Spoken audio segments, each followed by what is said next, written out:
नमस्कार। इन खबर में आप सभी का स्वागत है। मैं हूं आपके साथ जानिसार खान। इस वक्त पूरे देश भर में लोकसभा चुनाव कराए जा रहे हैं। 3 चरण का मतदान हो चुका है, चौथे चरण की तैयारी की जा रही है।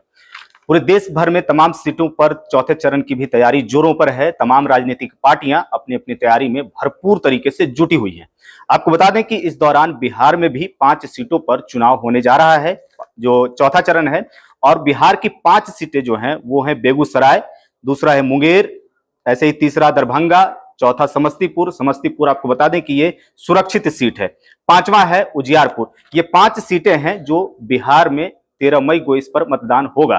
अब 5 सीटों में से बेगूसराय भी एक तरीके से हॉट सीट है, क्योंकि वहां से गिरिराज सिंह हैं और सीपीआई के नेता हैं उनके खिलाफ। दूसरी आपको बता दें कि मुंगेर इस समय हॉट सीट बनी हुई है। मुंगेर इसलिए हॉट सीट बनी हुई है क्योंकि मुंगेर से जेडीयू के पूर्व राष्ट्रीय अध्यक्ष और जेडीयू के दिग्गज नेता ललन सिंह चुनावी मैदान में हैं। तो उनके खिलाफ वहीं आपको बता दें कि दूसरी तरफ अनीता देवी हैं, जो अशोक महतो की पत्नी है। आपको याद होगा कि कुछ दिन पहले बिहार में एक शादी हुई थी, और वो शादी हुई थी अशोक महतो की। एज काफी था अशोक महतो का, उसके बावजूद उन्होंने शादी की। उसके बाद अपनी पत्नी को चुनावी मैदान में उतारा। वो आरजेडी की तरफ से ललन सिंह के खिलाफ हैं, ललन सिंह जेडीयू की तरफ से हैं। और अब चुनावी मैदान में 13 तारीख की तैयारी हो रही है कि 13 तारीख को जब मतदान होगा तो किसके पक्ष में सबसे ज्यादा वोटिंग होगी, ये देखने वाली बात होगी। लेकिन दोनों तरफ से तमाम कोशिशें की जा रही हैं कि किसका पलड़ा भारी रहे और 13 तारीख को मतदान जमकर उनके पक्ष में हो। अब थोड़ी सी बात कर लेते हैं मुंगेर लोकसभा क्षेत्र की। अगर हम आबादी के हिसाब से मुंगेर को देखें तो यहाँ पर लगभग इस लोकसभा क्षेत्र में 15 लाख की आबादी है। और यहाँ पर कुल 6 विधानसभा इस लोकसभा क्षेत्र में आते हैं। ये कौन सी विधानसभा है, आपको बता दें कि इसमें 3 जिला जुटे हुए हैं, जो है मुंगेर तो खुद है ही, दूसरा है पटना और लखीसराय। इन जिलों के भी विधानसभा क्षेत्र जो है मुंगेर लोकसभा क्षेत्र में आते हैं।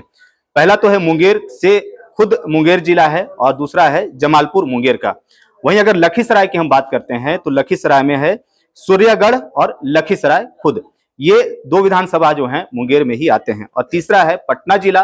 पटना जिला से भी 2 विधानसभा क्षेत्र आते हैं, पहला है मोकामा और दूसरा है बाढ़। ये 2 विधानसभा क्षेत्र हैं, यानी कि 3 जिले से, मुंगेर से, लखीसराय से और पटना से, तीनों को मिलाकर 2-2 विधानसभा क्षेत्र को लिया गया है और एक मुंगेर लोकसभा क्षेत्र बना है। इसकी आबादी आपको बताते हैं कि कुल 15 लाख जो आंकड़े बताए जा रहे हैं उसमें है, जिसमें से 8 लाख मेल और 8 लाख फीमेल, यानी कि पुरुष मतदाता और महिला मतदाता, स्त्री मतदाता। अब ये पीछे हमारे जो आप देख रहे हैं कि ये जो स्लाइड लगा हुआ है, आपको ये बता दें कि अनंत बदलेंगे समीकरण, ललन की राहें होंगी आसान। यहाँ पर अनंत सिंह का आप नाम देख रहे हैं और दूसरा है ललन सिंह का। एक तरफ हमारे अनंत सिंह हैं इधर और दूसरी तरफ आप ललन सिंह को देख रहे हैं। कभी ऐसा होता था कि ललन सिंह और अनंत सिंह एक दूसरे के धुर विरोधी हुआ करते थे, और आज देखिए कि एक दूसरे का समर्थन से चुनाव लड़ रहे हैं और एक दूसरे को समर्थन कर रहे हैं, यानी कि ललन सिंह को अनंत सिंह भरपूर समर्थन दे रहे हैं। अब ये बात रही अनंत सिंह बदलेंगे समीकरण, तो कैसे बदलेंगे, ललन सिंह की राह कैसे आसान होगी, ये आज हम समझेंगे। और आंकड़े भी देखेंगे कि क्या कुछ समीकरण है यहाँ पर और क्या कुछ अभी अनंत सिंह की तरफ से बयान निकल करके सामने आए हैं। आपको बता दें कि मुंगेर जो है वो बहुत ही साक्षर है, यानी कि बिहार में अगर लिटरेसी रेट आप देखेंगे तो मुंगेर का सबसे अधिक है। 73 के आसपास जो है लिटरेसी रेट है यहाँ पर। ऐतिहासिक तौर पर देखेंगे तो मुंगेर जिला बड़ा ही ऐतिहासिक उसमें माना जाता है। आप कह लें कि समाजवादी नेता मधुलिमय मुंगेर, वो मुंबई से आए और सोशलिस्ट पार्टी की तरफ से यहाँ से चुनाव लड़ते हैं और राम मनोहर लोहिया के अनुयायी माने जाते हैं। दूसरे तरफ आप देखें तो एशिया का पहला रेल कारखाना जो है वो भी जमालपुर में है और मुंगेर में ही जो आता है। अगर ऐतिहासिक रूप से देखें तो मुगल शासन काल में जो है आप मुंगेर बंगाल के जो आखिरी नवाब थे मीर कासिम, उनकी राजधानी रह चुकी है। अगर हम ये बात करें कि आधुनिक युग में मुंगेर कैसा रहा है, तो आधुनिक युग में मुंगेर योग नगरी के नाम से जाना जाता है, और जो वहां पर योग संस्थान है उनके आधार पर उनको योग नगरी कहा जाता है। अगर हम आंदोलन की बात करें, आजादी के समय की बात करें, तो वो भी, उसमें भी मुंगेर का योगदान है। स्वाधीनता आंदोलन के दौरान जितने भी हमारे स्वतंत्रता सेनानी थे शहीद हुए, वहां से भी, तो ऐतिहासिक रूप से काफी जुड़ा हुआ है। और राजनीतिक रूप से भी यहाँ पर मधुलिमय जी का, और उसके बाद आपको बता दें कि बिहार के हमारे जो पहले मुख्यमंत्री थे श्री कृष्ण सिंह, उनकी भी ये सरजमी रही है और वो भी इसी धरती से आते थे और पहली बार वो यहाँ से मुख्यमंत्री बने थे। अब यहाँ पर जो राजनीतिक जो वर्चस्व रहा है, आपको बता दें कि 1984 तक लगभग कांग्रेस का यहाँ पर कब्जा रहा है। लगातार यहाँ पर कांग्रेस अपना दबदबा बनाए रखी, लेकिन उसके बाद यहाँ पर जेडीयू, एलजेपी और आरजेडी के उम्मीदवार भी जीतते आए हैं। उधर हम बात करें अगर 2014 के लोकसभा का चुनाव का, तो लगभग वहां पर वीणा देवी निकल करके सामने आई थी, जिसमें ललन सिंह की हार हो गई थी। और लगभग आपको बता दें कि वीणा देवी जो थी वो एलजेपी से थी और उनको 3,52,211 जो वोट मिले थे, और दूसरी जो थे नंबर पे ललन सिंह, उनको लगभग 2,43,827 वोट मिले थे। 2019 में अब अगर उस परिणाम की बात करें तो ललन सिंह चुनावी मैदान में थे, वहीं दूसरी तरफ अनंत सिंह की पत्नी नीलम देवी थी चुनावी मैदान में, और नीलम देवी को हार का सामना करना पड़ा था और ललन सिंह 2019 में चुनावी बाजी मार गए थे।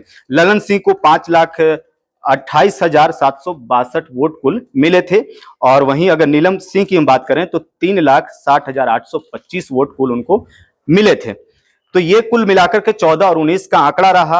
आपको बता दें कि इस बार जो है अनंत सिंह, अब कई बार अनंत सिंह की नाराजगी नीतीश कुमार से देखने को मिली, कई बार वो आरजेडी के खेमे में रहे, फिर वो नीतीश कुमार के साथ है, फिर आरजेडी की तरफ गए, और अब जो है वो एनडीए का समर्थन करते हुए नजर आ रहे हैं।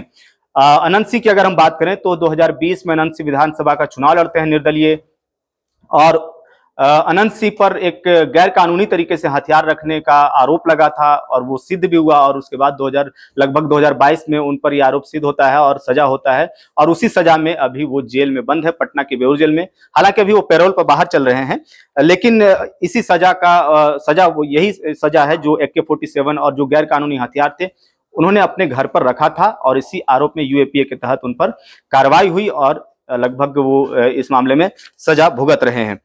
आपको बता दें कि यहाँ पर अगर मुंगेर लोकसभा क्षेत्र की हम बात करें तो भूमिहार हो गए, अति पिछड़े वर्ग के लोग हो गए, तो इनकी आबादी कुल मिलाकर के ज्यादा है यहाँ पर।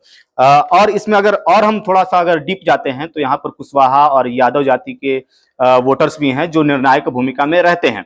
उधर अगर कहा जाए कि जब 2008 या 9 के करीब मुंगेर का परिसीमन होता है तो उस दौरान भी भूमिहार के, उसके बाद जब निकलकर जो समीकरण आता है सामने, उसमें भूमिहार जाति का वर्चस्व थोड़ा सा बढ़ जाता है, और हमारे अनंत सिंह भी भूमिहार जाति से आते हैं और ये ललन सिंह भी भूमिहार जाति से आते हैं, तो दोनों एक दूसरे का इस समय समर्थन कर रहे हैं। तो इस तरह से अब हम थोड़ा जातीय समीकरण की बात करेंगे और आंकड़ों पर देखेंगे, ये भी देखेंगे कि इस बार जो अनंत सिंह है कैसे मदद कर सकते हैं, और अनंत सिंह जो क्या कुछ कह रहे हैं, क्योंकि इस समय वो पैरोल पर 15 दिन के पैरोल पर बाहर आए हैं, और उन्होंने जो पैरोल का बहाना दिया है वो ये कहा है कि जो हमारा बंटवारा करना है, हमारी आपसी जो जमीन है, जायदाद है, उनका बंटवारा करना है, उसी आधार पर उनको 15 दिन का पैरोल मिला है।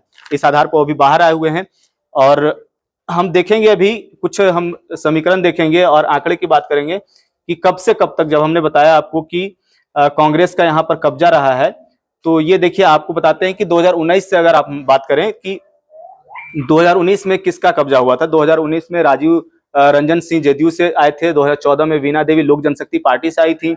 वहीं 2019 की अगर बात करें तो ललन सिंह फिर से बाजी मार गए थे 2009 में। 2004 में जयप्रकाश नारायण यादव यहाँ से राजद की तरफ से आए थे। 99 की बात करें तो ब्रह्मानंद मंडल जेडीयू की तरफ से आए थे।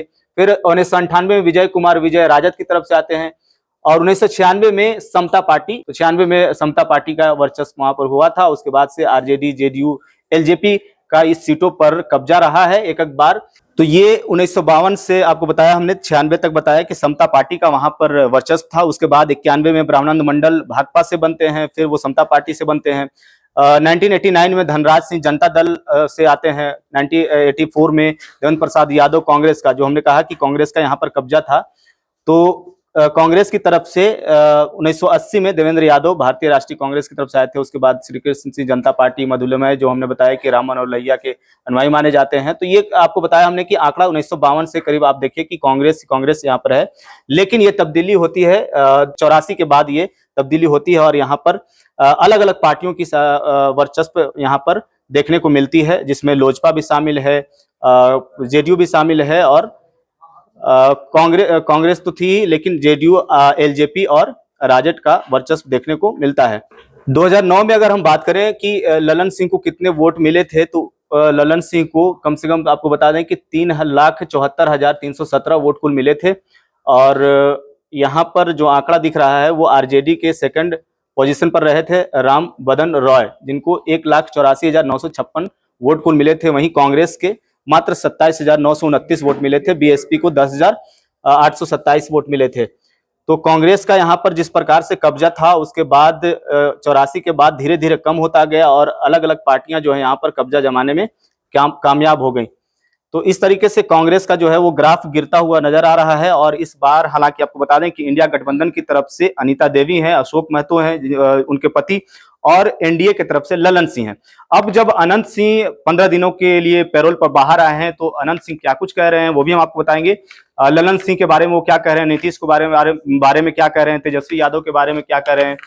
तो अनंत सिंह का कहना है कि जिस प्रकार से उन्होंने 2020 में असल में आरोप लगाया था आरजेडी के ऊपर कि जान से मारने की वो कोशिश की जा रही है। जेल में जब वो बंद है तो उनका बैरक का दरवाजा खुला रहता है। और 2020 के बाद 22 में जब उनकी पत्नी आरजेडी की तरफ से पलटी मारती है और नीतीश के खेमे में आ जाती हैं, नीतीश के खेमे में आने के बाद अब वो फिर से एनडीए के साथ दिख रही हैं और इस लोकसभा चुनाव में सीधे तौर पर वो ललन सिंह का समर्थन करते हुए नजर आ रहे हैं। इस वक्त अनंत सिंह का कहना है कि तेजस्वी यादव ने जिस प्रकार से तेजस्वी यादव से जिस प्रकार से वो अलग हैं, वो कह रहे हैं कि मात्र 1 से 2 सीट ही वो जीत पाएंगे।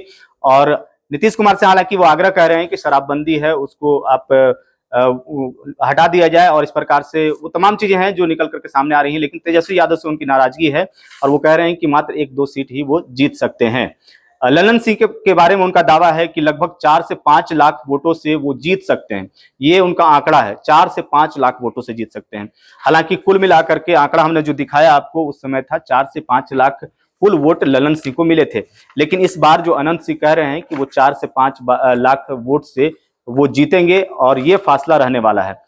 तो अभी इस वक्त जब से अनंत जी बाहर आए हैं जेल से, उनके तमाम वीडियो वायरल हो रहे हैं, उनके तमाम बयान वायरल हो रहे हैं, तमाम मीडिया इंडस्ट्री के जितने भी चैनल हैं इस समय उनका इंटरव्यू ले रहे हैं और उस प्रकार से हर जगह जो है अनंत सिंह छाए हुए नजर आ रहे हैं। 15 दिन के पैरोल पर बाहर आए हैं। उन्होंने कहा है कि जमीन जायदाद में बंटवारा करना है। हालांकि पहले कयास लगाए जा रहे थे कि तबियत की वजह से वो पैरोल उनको मिल जाएगी, तबियत का वो उन्होंने कोर्ट में अर्जी लगाई है उस आधार पर मिली, लेकिन उन्होंने अर्जी अब बदल दी थी और कहा था कि हमें जमीन का बंटवारा करना है।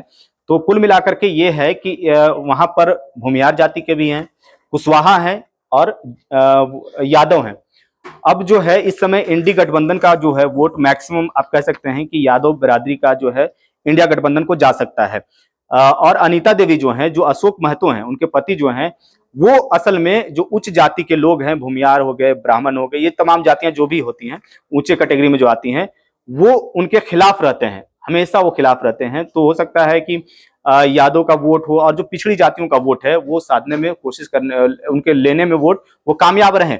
लेकिन यहाँ पर कुशवाहा, यादव और भूमियार जाति हैं। तो ये नीतीश कुमार की जो पार्टी है जेडीयू, वो खास करके कुर्मी और कुशवाहा के वोटर जो हैं वो खास करके उन पर नजर बनाए रखते हैं। ऐसे में नीतीश कुमार की पार्टी जो है और एनडीए में जो शामिल है इस वक्त जेडीयू, तो उनका वोट बैंक जो है वो सीधे तौर पर ललन सिंह को जा रहा है।